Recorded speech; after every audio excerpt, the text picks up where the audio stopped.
కార్యక్రమానికి మనం ఈ ఎస్ఆర్కేఆర్ ఇంజనీరింగ్ కాలేజీలో ఈరోజు జరుపుకోవడానికి నిర్ణయించుకున్నాం. ఆ ప్రకారం ఆ కార్యక్రమానికి విచ్చేసినటువంటి మన యొక్క ముఖ్య అతిథి అయినటువంటి డి రాజు గారు ఆర్డీఓ భీమవరం గారిని వేదిక మీదకి రావాల్సిందిగా ఆయన ఆహ్వానిస్తున్నాం.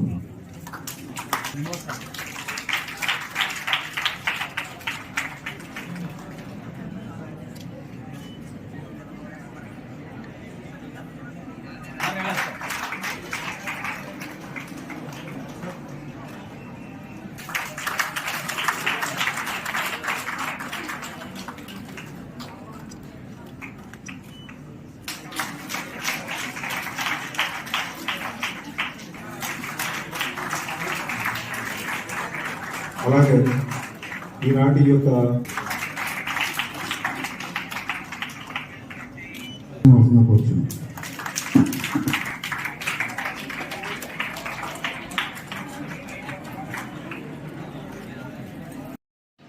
బిజిలీ మహోత్సవ్ ఆజాదీ కా అమృత్ మహోత్సవ్ లోని భాగంగా బిజిలీ మహోత్సవ్ మన విద్యుత్ శాఖ నిర్వహిస్తున్న కార్యక్రమం.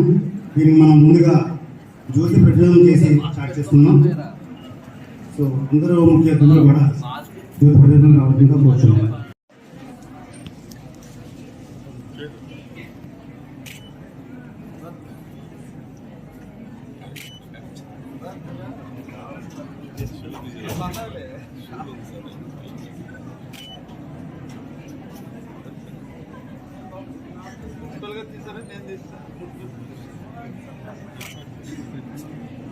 ఆయన అంతా కదా ఆయన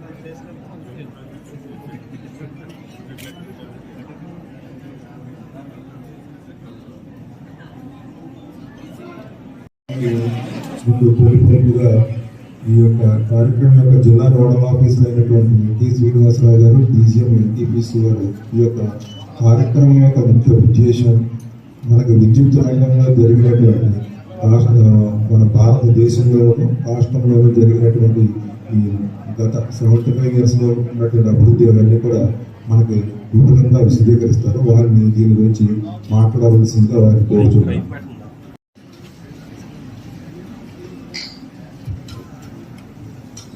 ఈ మహోత్సవానికి ఆహ్వానం పలుకుతున్నాం. వేదికను అలంకరించిన పెద్దలందరికీ కూడా నమస్కారం.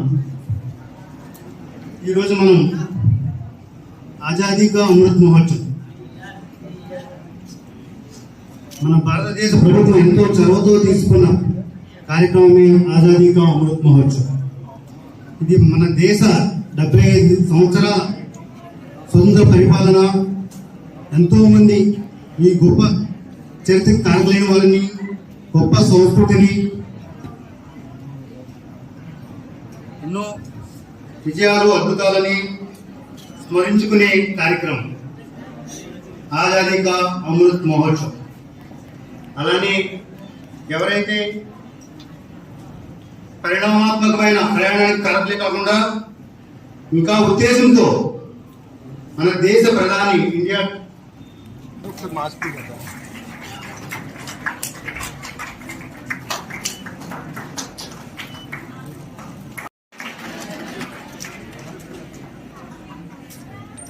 మన శాసనసభ్యులు గారు గౌరవ రంగరాజు గారికి జరుపుకున్న మహోత్సవమే ఈ విద్యుత్ మహోత్సవం. మన ఈ కార్యక్రమానికి అందరికీ ఆజాదీ కా అమృత్ మహోత్సవ్ శుభాకాంక్షలు. ఈరోజు మనకి ముఖ్య అతిథులుగా ఇచ్చేసినటువంటి మన ఉండి నియోజకవర్గ శాసనసభ్యులు శ్రీ మంతన రామరాజు గారికి, అదేవిధంగా ఇక్కడ విచ్చేసినటువంటి ఈఈ గారైనటువంటి భాషా గారికి, ఇంకా ఎస్ఆర్కేఆర్ ఇంజనీరింగ్ కాలేజ్ ప్రిన్సిపల్ గారికి, ఇంకా ఇక్కడ ఫ్యాకల్టీకి, అదేవిధంగా సహచరులైనటువంటి ఇంకా ఇతర ఈఈలకి, తహసీల్దార్ గారికి, అందరి విద్యార్థులందరికీ కూడా నమస్కారాలు. మరి మనకి స్వాతంత్రం వచ్చి 75 ఏళ్ళు పూర్తయిన సందర్భంగా మన ప్రీతం ప్రధాని నరేంద్ర మోడీ గారు దేశమంతా ప్రతి విభాగంలో సాధించినటువంటి అభివృద్ధి ఈ మన మహోత్సవాలు జరుపుకోవాలని చెప్పి ఏం అభివృద్ధి సాధించామనే దేశానికి ఈ యొక్క యువతకి తెలియపరుస్తూ ఇంకా మనం ఏం సాధించాలి, ఈ దేశాన్ని ముందుకు ఎలా తీసుకెళ్లాలన్న ఉద్దేశంతో ఈ సంవత్సరం పొడిగిన మనకి ఈ ఆజాదీ కా అమృత్ మహోత్సవం జరుపుతున్నారు. దానిలో భాగంగానే మనకు తెలుసు మన భీమవరం కూడా ప్రధానమంత్రి గారు వచ్చి మన ప్రాంత హీరో అయినటువంటి అల్లూరి సీతారామరాజు గారిని ప్రపంచ హీరోగా చేసి ప్రకటించి ఇక్కడి నుంచి వెళ్ళడం జరిగింది. మరి దానిలో భాగంగా ఈ యొక్క విద్యుత్ సంస్థ సంబంధించినటువంటి ఉజ్వల భారత్ కార్యక్రమాన్ని కూడా మన ఎస్ఆర్కేఆర్ ఇంజనీరింగ్ కాలేజీలో మన జిల్లా తరఫున జరుపుకుంటున్నాం. మరి ఇందులో భాగంగా మీ అందరు తెలుసు, మీరందరూ కూడా ఎలక్ట్రికల్ డిపార్ట్మెంట్ విద్యార్థులు అని అనుకుంటున్నారు, అంతేనా? Very good. మీకు చాలా ఉజ్వల భవిష్యత్తు ఉంది. పైగా ఎస్ఆర్కేఆర్ ఇంజనీరింగ్ కాలేజీలో చదువుతున్నారంటే మీ పేరెంట్స్ కూడా మీ మీద చాలా ఆశలు పెట్టుకుంటారు. ఎందుకంటే ఇది ఖచ్చితంగా మీకు ప్లేస్మెంట్ ఉంటుంది అన్న ఆశ అయితే పేరెంట్స్, మీ ఫ్రెండ్స్ అందరు, మీ చుట్టుపక్కల కుటుంబాలు కూడా చెప్పుకుంటూ ఉంటారు. అది ఖచ్చితంగా నెరవేరుతుంది, నో డౌట్. మరి మనకి విద్యుత్ అనేది మన జీవితంలో ఒకప్పుడు విద్యుత్ లేకుండా కూడా ఉండేవాళ్ళు. నాకు కూడా చిన్నప్పుడు విద్యుత్ లేకపోవడం తెలుసు. కానీ ఈ రోజు మనకి పవర్ అనేది లేకపోతే ఒక్క నిమిషం పవర్ బ్రేక్ అయితే కొన్ని కార్యక్రమాలు కానీ పవర్ బ్రేక్ కానీ జరిగితే కొంతమంది ఆఫీసర్లు లేపేస్తారు అప్పటికప్పుడు. ఎవరు బాధ్యులు? కరెంట్ పోవడానికి, కరెంట్ పోతే బ్యాకప్ లేదా అంటే అంత ఇంపార్టెంట్. ఒక ప్రధానమంత్రి సభలో కానీ, ముఖ్యమంత్రి సభలో కానీ, లేదా ఇంపార్టెంట్ మీటింగ్ లో కానీ పవర్ పోకూడదని ముందు ఎలక్ట్రికల్ డిపార్ట్మెంట్ కూడా చెప్తాం. అదే విధంగా బ్యాకప్ కూడా పెట్టుకుంటాం. అంటే it is the importance of power. ప్రకారంగా మనం స్లైడ్స్ లో చూస్తాం. దాంట్లో విద్యుత్ ఉత్పత్తి పెరుగుదల జరిగింది. పక్క దేశాలు మనం విద్యుత్ సరఫరా చేసే పొజిషన్కి వచ్చాం. ట్రాన్స్మిషన్ లైన్ పెంచడం జరిగింది. లడక్ నుంచి కన్యాకుమారి, కచ్ నుంచి మయన్మార్ బోర్డర్ వరకు మనం లైన్స్ వేస్తున్నాం. 1 గ్రిడ్ 1 ఫ్రీక్వెన్సీతో ప్రపంచంలోనే అతి ఇంటిగ్రేటెడ్ గ్రిడ్ గా మనం అవతరించాం. మనం 1,20,000 మెగావాట్లని దేశంలోని ఒక మూల నుంచి ఇంకొక వైపుకి మనం సరఫరా చేయగలం గ్రిడ్ సహాయంతో. మన విద్యుత్తులో 40% రెన్యూవబుల్ ఎనర్జీ ఉండాలని చెప్పేసి మనం టార్గెట్ పెట్టుకున్నాం. దాన్ని మనం 9 సంవత్సరాల ముందుగానే చేరగలిగాం. ఈ రోజు మనం 1,63,000 రెన్యూవబుల్ ఎనర్జీని మనం జనరేట్ చేయగలుగుతాం. మనం ఆర్ఈ వృద్ధిలో దేశం, మన ప్రపంచంతోనే మనం పోటీ పడుతున్నాం. అగ్రికల్చరల్ ఫీడర్స్ అగ్రిగేషన్స్ చేపడుతుంది విద్యుత్ శాఖ. గ్రామీణ ప్రాంతాల్లో రోజువారీ సరఫరా మనం 22.5 గంటలకి పెంచగలిగాం. ప్రభుత్వం ఎలక్ట్రిసిటీ రూల్స్ ని కన్జ్యూమర్ రైట్స్ తో మొదలుపెట్టింది. ఇందులో భాగంగా న్యూ కనెక్షన్ త్వరితగతిని ఇవ్వడం, కంప్లైంట్స్ త్వరితగతిని చేయడం, బిల్లింగ్ ప్రాసెస్ ఫాస్ట్ గా చేసే అవకాశాన్ని కూడా కలగజేసింది. డిస్కామ్ కంప్లైంట్స్ 24/7 కాల్ సెంటర్స్ తో ఎన్నో సేవలు చేస్తుంది. ఈ విధంగా మనం విద్యుత్ శాఖ 100% గ్రామ విద్యుదీకరణ, 100% హౌస్ హోల్డ్ మన ఇల్లు విద్యుదీకరణ చేసింది. రైతులకు రాష్ట్ర దేశ సహకారంతో, సబ్సిడీ సహకారంతో సోలార్ పంప్స్ ఇవ్వడం జరిగింది. రాష్ట్ర దేశ ఉమ్మడి సహకారాలు ఎన్నో పథకాలు, దీన్ దయాళ్, సౌభాగ్య, సబ్సిడీ స్కీమ్స్ ఎన్నో చేస్తూ విద్యుత్ శాఖ ముందుకెళ్తుంది. అలాగే రాష్ట్రాలు ఎన్నో సబ్సిడీ స్కీమ్స్ చేపట్టింది.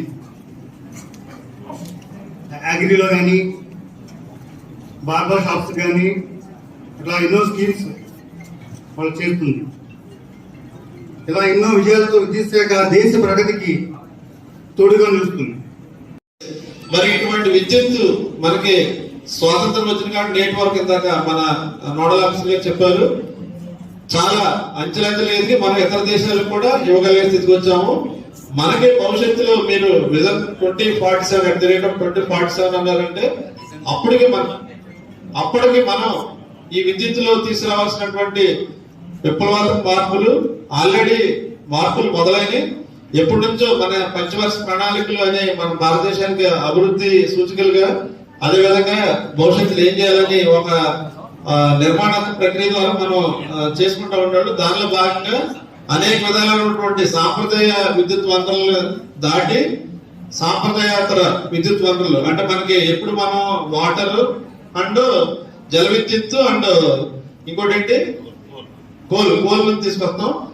తర్వాత మనకి సోలార్, ఎలక్ట్రిసిటీ, విండ్ అండ్ ఇంక ప్రతిదీ కాలేజీ విద్యుత్కి అనర్హం అన్నట్టు ప్రతి దానిలో కూడా మన విద్యుత్ని చెత్త నుంచి కూడా మన విద్యుత్ని సృష్టించడం మొదలయ్యాం. మరి ఇంక మీరు భవిష్యత్తులో మీరు ఇంజనీర్స్ కనుక మీరు ఇంక దేని నుంచి సృష్టిస్తారన్నా చూడాలి. మెరుపుల నుంచి సృష్టిస్తారు, అవునా? ఇంకా అంటే కంటి చూపు నుంచి కూడా సృష్టిస్తే పరిస్థితి వస్తారు మీరు భవిష్యత్తులో, అంతే కదా? అంటే ప్రతిదీ ఒక ఎనర్జీతో ఉంటది కానీ మన ప్రతిచర్య ఒక ఎనర్జీ బర్న్ చేస్తాం ప్రతిచర్యకి. ఆ విధంగా ఏది వేస్ట్ అవ్వకుండా మీరు భవిష్యత్తులో ఇంకా ఎటువంటి మార్పులు తీసుకురాబోతారన్నది మీ బ్రెయిన్ లో ఉంటే అవన్నీ కూడా మీరు మన భారతదేశాన్ని ఉజ్వల భారతగా తీర్చిదిద్దాలంటే మీ యొక్క మెదడులకు పదులు పెట్టి మీరు ఈ దేశాన్ని చాలా ముందుకు తీసుకెళ్లాలి. 2047 ఖచ్చితంగా ఉన్నటువంటి మారుమూల ఉన్నటువంటి పల్లె గ్రామాలు కానీ, అదేవిధంగా పల్లెటూళ్ళు కానీ, అదేవిధంగా ఈ యొక్క తండాలు కానీ, ఎక్కడైతే ట్రైబల్ ఏరియాలు కానీ అన్ని కూడా వ్యాప్తి చెందుతూ తీసుకున్నటువంటి పవర్ శాఖ వారిని ప్రత్యేకంగా వారికి కృతజ్ఞతలు తెలియజేస్తున్నాం అందరిగా. అయినప్పటికీ కూడా మన భారతదేశం ప్రపంచ దేశాలతో పోటీ పడాలంటే ఇంకా ఎన్నో భవిష్యత్తు కార్యక్రమాలు చేయవలసిన పరిస్థితులు ఉన్నాయి. ఈరోజు చూస్తే టెక్నాలజీ రంగం ఒక్కొక్క రంగం, ఈరోజు వైర్లెస్, ఈరోజు సెల్ ఫోన్ వాడుతున్నాం మనం. ఇక్కడ కూడా ఒకప్పుడు టెలిఫోన్ వాడేటప్పుడు ఒక వైర్ ఉంటేనే కానీ మనకి కమ్యూనికేషన్ వచ్చేది కాదు, అంటే లైన్స్ ఉంటేనే కానీ. అటువంటి ఈరోజు సెల్యులార్ రంగం చూస్తే నెట్ కానీ, వైఫై సిస్టమ్ కానీ వివిధ రకాలుగా మనంతా కూడా భారతదేశంలో కానీ ప్రపంచ దేశాలు కూడా ఎంతో అభివృద్ధి చెందడం జరిగింది. ఈరోజు పవర్ సంబంధించి ఒకప్పుడు పవర్ అనేది ఒక వాటర్ కానీ, బొగ్గుతో కానీ, అంటే థర్మల్ పవర్ కానీ, అదేవిధంగా హైడ్రల్ పవర్ కానీ ఉండేది. అటువంటి ఈరోజు సోలార్ పవర్ కానీ, అదేవిధంగా విండ్ పవర్ కానీ వివిధ రంగాల ముందు రావడం జరిగింది. ఇప్పుడు చెప్పారు గ్రిడ్ అన్ని కూడా ఆన్లైన్ చేయడం జరిగింది. కన్యాకుమారి నుంచి ఎక్కడైతే ఆ మూడు నుంచి మూడు వరకు కూడా చేయడం జరుగుతుందని చెప్పారు. చాలా సంతోషం. ఇంకా ఇప్పుడు ఉన్నటువంటి కాకుండా ఇంకా మనం ఎంతో డెవలప్ అవ్వాల్సిన పరిస్థితి ఉంది. ప్రపంచ దేశంలో చూస్తే మన దేశం ఇంకా వెనకబడి ఉంది. ఒక రకంగా చూస్తే గ్రామాల్లో మనం ఎక్కడికైనా వెళ్ళినప్పుడు ఒక మెయిన్ రోడ్ చూస్తుంటే రైట్ సైడ్ లెఫ్ట్ సైడ్ మొక్కలు పెంచడం కన్నా కరెంట్ పోల్ ఎక్కువ కనిపిస్తున్నాయి. ఈ రోజు 11 kV 33 kV 11 కానీ, ఇట్లా 220 kV కానీ అట్లాగా. ఒక పవర్ తయారైనప్పుడు 11 kV నుంచి 33గా కానీ 33 నుంచి అట్లాగా మనం కన్వర్ట్ చేసుకోవడం జరుగుతుంది. జనరల్గా ఇప్పుడు కూడా 11 kV నుంచి 132 కానీ, 132 నుంచి 33 కానీ, 33 నుంచి 11 kV కన్వర్ట్ చేసుకుంటాం కానీ, అదే 11 kV నుంచి 220 కానీ 33 అలా కానీ కన్వర్ట్ చేసుకోవడం జరుగుతుంది. ఈ యొక్క గ్రామాల్లో ఈ యొక్క అభివృద్ధి అంటే మనకి ఏదైతే ఈ 2047 అంటే 25 సంవత్సరాల పాటు మనం ఊహించుకున్నప్పుడు ఈ గ్రామాల్లో ఎక్కడైతే రోడ్స్ ఎట్లా వస్తున్నాయో, హైవేస్ కానీ ఎట్లా వస్తున్నాయో అట్లా కూడా మనకి విద్యుత్ శాఖ కూడా మనకి ల్యాండ్ సొంతంగా ఉండి రోడ్డు పక్క వారినట్టు ఒక ఏరియా ఉండే విధంగా కేంద్ర ప్రభుత్వం చర్యలు తీసుకోవాలి. ఎందుకంటే రాబోయే రోజుల్లో జనాభా పెరుగుదలతో పాటు అన్ని అవసరాలు పెరుగుతున్నాయి. అలాగే మీకు కూడా సెపరేట్ ల్యాండ్ ఉంది, మీకు ఒక పవర్ డిస్ట్రిబ్యూషన్ లైన్ సంబంధించి సెపరేట్ రోడ్స్ ఎట్లా ఉన్నాయి అట్లా వస్తేనే కానీ మనం కూడా అభివృద్ధి చెందిన దాంట్లో ముందరిగినట్టు కాదు. అదేవిధంగా చేసుకోవడం జరుగుతుంది. కానీ ఒక 5 సంవత్సరాల పాటు ముందస్తుగా మనం ఇవి కూడా చేసుకోలేని పరిస్థితులు గ్రామ స్థాయిలో ఉన్నటువంటి చూస్తున్నాం. ఈ యొక్క లో వోల్టేజ్ పవర్ కానీ, అదేవిధంగా సబ్ స్టేషన్ లో ఉన్న సమస్యలు కానీ ఇవన్నీ కూడా అంటే దీనికి సంబంధించి నిధులు కావాలి. అవసరం నిధులు కూడా. ఎందుకంటే ఈ రోజు మనం ఖర్చు పెట్టే ₹1 ఈ రోజు మనం ఎక్కడైనా ఒక బ్యాంక్ రుణం తెచ్చుకున్నా 7% ఇంట్రెస్ట్ దొరుకుతుంటే గ్రోత్ రేట్ చూస్తే ఈ యొక్క కన్స్ట్రక్షన్ కానీ అన్ని కూడా 7% కన్నా ఎక్కువ కనిపిస్తుంది. ఈ రోజు ప్రతి వస్తువులో కూడా ఐరన్ అవ్వచ్చు, సిమెంట్ అవ్వచ్చు, స్టీల్ అవ్వచ్చు, మీరు వాడేటువంటి కాపర్ అవ్వచ్చు, అల్యూమినియం అవ్వచ్చు, అన్ని కూడా ఒక 5 years బిఫోర్ కానీ మనం ఆలోచించి చేసే విధంగా మీరందరూ కూడా చర్యలు తీసుకుంటే మన భారతదేశంలో కూడా అన్ని దేశాలంటే ఈ రోజు చూస్తుంటే ఎక్కడ చూసినా మనకు వైర్లమయమే కనిపిస్తుంది. గ్రామాల్లో ఎక్కడికి వెళ్ళినా మనకి ఇబ్బందులు కూడా అట్లాగే యాక్సిడెంట్స్ కూడా, పవర్ యాక్సిడెంట్స్ కూడా జరుగుతున్నాయి. ఎన్ని దృష్టిలో సారించి అంటే ఇది ఒక రోజుతో అయ్యేది కాదు. మీకు 25 సంవత్సరాల పాటు మీరు పెట్టుకున్నటువంటి ఏదైతే ఉందో కార్యక్రమంలో 25 సంవత్సరాల నాటికైనా సరే మన రాష్ట్రంలో కానీ మన భారతదేశంలో కానీ దీనికంటూ సెపరేట్ ఒక లైన్స్ కానీ ఒక దారి వచ్చే విధంగా మీరు కూడా ఆలోచించాలని చెప్పి మీ అందరినీ కోరుకుంటూ ఈ అవకాశం కలిగినందుకు ప్రత్యేకంగా ధన్యవాదాలు తెలియజేస్తున్నాను.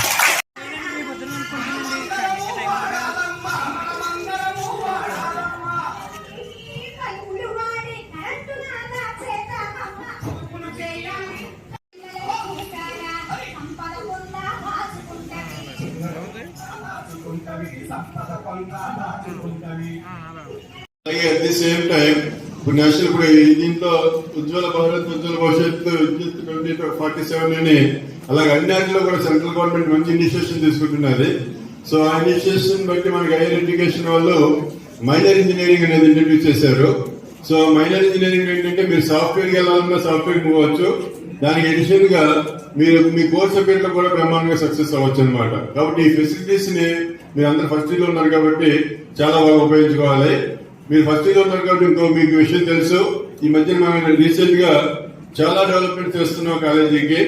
మొన్న మోడీ గారు వచ్చినప్పుడు కూడా ఎక్కువ పార్టిసిపేషన్ మీ ఫస్ట్ ఇయర్సే.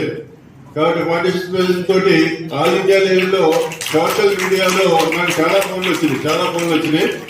మన కల్చరల్ యాక్టివిటీస్ కండక్ట్ చేయడం కానీ, లేకపోతే అందరూ కూడా ట్రై కలర్ టీషర్ట్స్ తోటి మన అందరూ ఒక పార్టీకి వెళ్తాం. కానీ కిషన్ రెడ్డి గారు అయితే మినిస్టర్ డైరెక్ట్ గా అక్కడ ఆర్గనైజర్స్ ఎవరైతే ఉన్నారో వాళ్ళతోటి ఇలా చెప్పి స్టూడెంట్స్ అందరినీ కంగ్రాచులేట్ చేయమని చెప్పారు.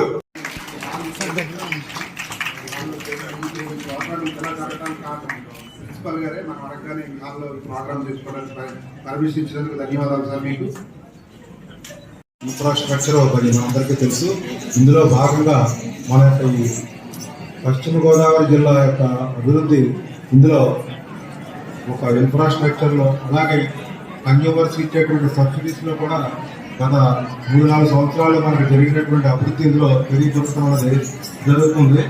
మనకి ఇందులో ముఖ్యంగా 40 కోట్లతో ఒక 220 33 వాటర్ సబ్స్టేషన్ నిర్మించడం అన్నది జరిగింది. అలాగే 57 కోట్లతో 220/132/33 రుస్తుంబాద సబ్ స్టేషన్ మంజూరు కూడా చేయడం అన్నది జరిగింది. అలాగే 17.5 కోట్లతో 7 33/11 విద్యుత్ ఉపకరణ కేంద్రాలు పెదమీరం, భీమవరం, టిట్కో1, టిట్కో2, MRO indoor Bhimavaram indoor, Palakollu TIDCO, Tadepalli TIDCO నిర్మాణ పనులు పూర్తి చేసి వాటిని ప్రారంభించడం అన్నది జరిగింది. అలాగే 2.8 కోట్లతో 4 33/11 kV విద్యుత్ ఉప కేంద్రం నందు అదనపు పవర్ ట్రాన్స్ఫార్మర్లు ఏర్పాటు చేయడం అన్నది జరిగింది. 2.74 కోట్లతో గ్రామంలో, పట్టణంలో లో వోల్టేజ్ సమస్యను అధిగమించుటకు 310 డిస్ట్రిబ్యూషన్ ట్రాన్స్ఫార్మర్లు ఆర్థిక సంవత్సరం 2021-22లో ఏర్పాటు చేయడం అన్నది జరిగింది. అలాగే 26.32 కోట్లలో పశ్చిమ గోదావరి జిల్లాలోని సముద్ర తీరాల నుండి 50 కిలోమీటర్ల దూరంలో ఉన్న 33 kV ఫీడర్లలో ఇంటర్మీడియట్ స్పన్ విద్యుత్ స్తంభాలను ఏర్పాటు చేయడానికి గాను 196 కిలోమీటర్ల లైన్ను గుర్తించారు. అందులో 44 కిలోమీటర్ల వర్కాన్ని మనం పూర్తి చేయడం అనేది జరిగింది. కెపాసిటీ బ్యాంకులు మనం ఏర్పాటు చేసుకోవడం అనేది జరిగింది. అలాగే జిల్లాలో వ్యవసాయ పంపు సెట్లకు ఉచిత విద్యుత్ పంపిణీ చేయడానికి గాను ఆర్థిక సంవత్సరం 21-22 గాను 49 కోట్ల రూపాయలు ప్రభుత్వం సబ్సిడీగా ఇవ్వడం అనేది జరిగింది. విద్యుత్ వినియోగం నెలకి 200 యూనిట్ల వరకు ఉన్నటువంటి ఎస్సీ మరియు ఎస్టీ వినియోగదారులకు ఉచితంగా విద్యుత్ పంపిణీలో భాగంగా జిల్లాలో 60,020 మంది ఎస్సీ వినియోగదారులకి 21 కోట్లు సబ్సిడీ రూపంలో ఇవ్వడం జరిగింది. అలాగే 1,160 మంది ఎస్టీ వినియోగదారులకు 36 లక్షల రూపాయలు ఈ ఆర్థిక సంవత్సరం 21-22 గాను ప్రభుత్వం రాయితీ ఇవ్వడం అన్నది జరిగింది. ఆక్వా రైతులకి ₹50 చెప్పిన యూనిట్ కి బిల్లింగ్ చేయడం అనేది జరిగింది. ఇందులో జిల్లా వ్యాప్తంగా 14,300 మంది ఆక్వా రైతులకు గాను ఈ యొక్క ఆర్థిక సంవత్సరంలో 239 కోట్ల రూపాయలు ప్రభుత్వం సబ్సిడీగా ఇవ్వడం జరిగింది. అలాగే పశ్చిమ గోదావరి జిల్లాలో 64 ఫీడర్లు అనుసంధానంగా ఉన్న 43-59 వ్యవసాయ పంపు చెట్లకు గాను పగటి పూట ఒకే విడతలో 9 గంటల పాటు ఉచిత విద్యుత్ను పంపిణీ చేయడం అనేది జరిగింది.